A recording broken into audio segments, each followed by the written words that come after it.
सर्वेभ्यो नमस्कारः। पीताम्बरं करविराजितशङ्खचक्रकौमोदकी सरसिजं करुणासमुद्रं राधासहायमतिसुन्दरमन्दहासं वातालयेशमनिशं हृदि भावयामि। नवमस्य दशकस्य अष्टमः श्लोकः। लभस्व भुवनत्रयीरचनदक्षतामक्षतां गृहाण मदनुग्रहं कुरु तपश्च भूयो विधे भवत्वखिलसाधनी मयि च भक्तिरत्युत्कटेत्युदीर्य गिरमादधा मुदितचेतसं वेधसम्। पदच्छेदः। लभस्व भुवनत्रयीरचनदक्षताम् अक्षतां गृहाण मदनुग्रहं कुरु तपः च भूयः विधे भवतु अखिलसाधनी मयि च भक्तिः अत्युत्कटा इति उदीर्य गिरम् आदधाः मुदितचेतसं वेधसम्। अन्वयः।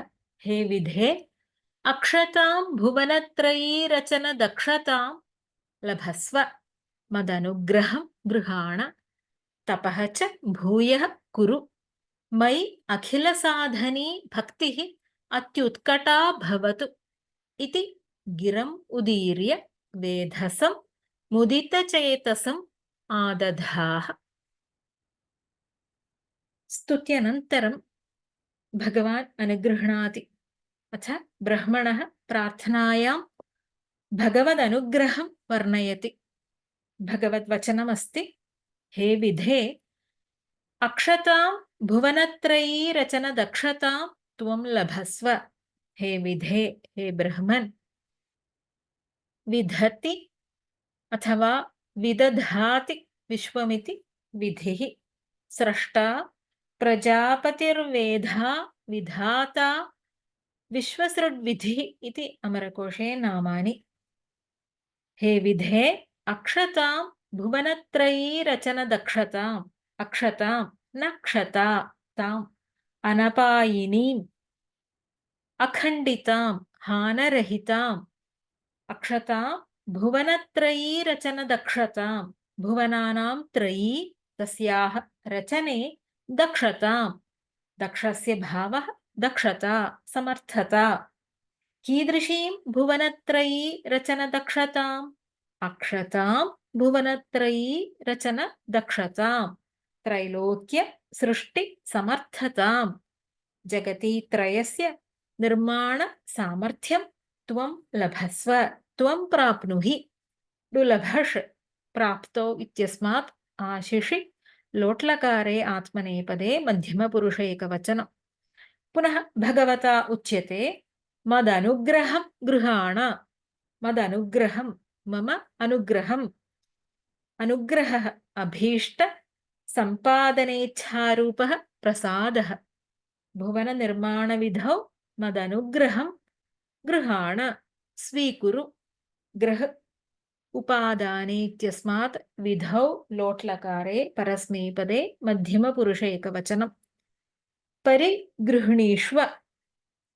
अग्रे भगवान् एतदपि वदति। तपः च भूयः कुरु।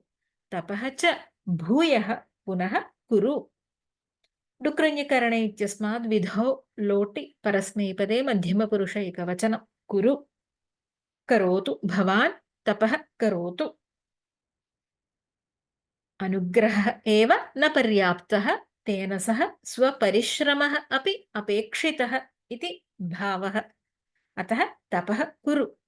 भागवते श्रीभगवानुवाच मा वेदगर्भ गास्तन्द्रीं सर्ग उद्यममावह तन्मयापादितं ह्यग्रे यन्मां प्रार्थयते भवान्। भगवान् वदति हे वेदगर्भ वेदाः गर्भे यस्य तथाविध तन्द्रीम् अलसता मा गाः मा प्राप्नुहि। सर्गे उद्यमम् आवह सृष्टौ परिश्रमं कुरु। भवान् मां यत् प्रार्थयते तत् मया अग्रे आपादितं पूर्वमेव सम्पादितम्। पूर्वमेव त्वयि सर्वं निक्षिप्तमस्ति इति। परन्तु इदानीं ब्रह्मदेवः न जानाति।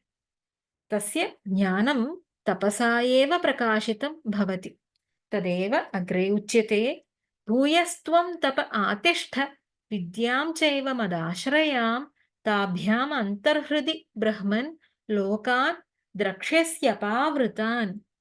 हे ब्रह्मन्, त्वं भूयः तपः आतिष्ठ, मदाश्रयां विद्यां चैव आतिष्ठ आचर, ताभ्यां तपःशक्त्या उपासनया च अन्तर्हृदि हृदये अपावृतान् अनावृतान् अज्ञान आवरण निवारणेन लोकान् भुवनानि त्वं द्रक्ष्यसि।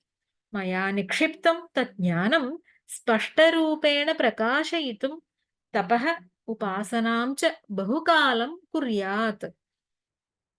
तेन हृदयमध्ये भुवनानि भवान् द्रक्ष्यति इति। नारायणीये भगवान् अग्रे वदति, मयि अखिलसाधनी भक्तिः अत्युत्कटा भवतु इति।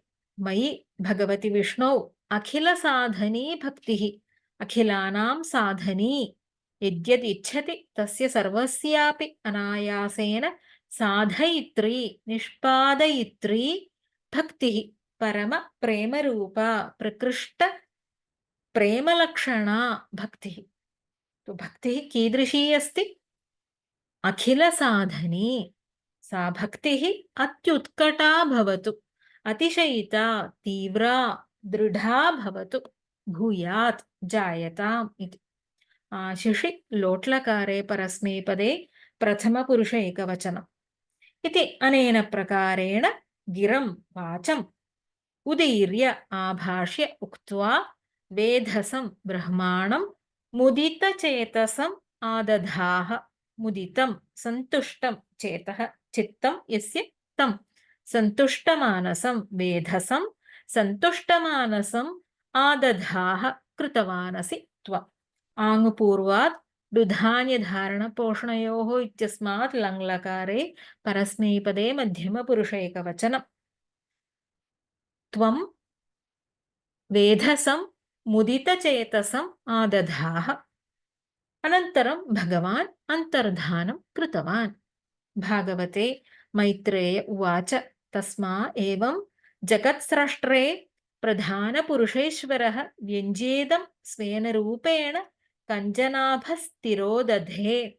मैत्रेय उवाच, मैत्रेय महर्षिः वदति, प्रधानपुरुषेश्वरः कञ्जनाभः भगवान् जगत्स्रष्टरे तस्मै ब्रह्मणे इदं व्यञ्ज्य स्वेन रूपेण तिरोदधे। जगत्सृष्टिमार्गम् उपदिश्य नारायणः तिरोधानं कृतवान् इति। अत्र नारायणीय सारं पश्यामः। हे ब्रह्मन्, भुवन सृष्टौ अनपायिनं सामर्थ्यं त्वं प्राप्नुहि। भवते मम अनुग्रहः अस्तु। पुनः तपः आचर। सर्वस्यापि अभिलाषस्य पूरयित्री मयि परमप्रेमरूपा भक्तिः तव अत्युत्कटा भवतु इति वाचम् आभाष्य भगवान् विष्णुः ब्रह्माणं सन्तुष्टचित्तं कृतवान्। लभस्व भुवनत्रयी रचन दक्षतामक्षतां गृहाणमदनुग्रहं कुरु तपश्च भूयो विधे। भवत्वखिलसाधनी मयि च भक्तिरत्युत्कटेत्युदीर्य गिरमादधा मुदितचेतसं वेधसम्। ॐ सर्वे भवन्तु सुखिनः, सर्वे सन्तु निरामयाः, सर्वे भद्राणि पश्यन्तु, मा कश्चित् दुःखभाग् भवेत्। ॐ शान्ति शान्ति शान्तिः। हरिः ॐ श्री गुरुभ्यो नमः। हरिः ॐ। धन्यवादः।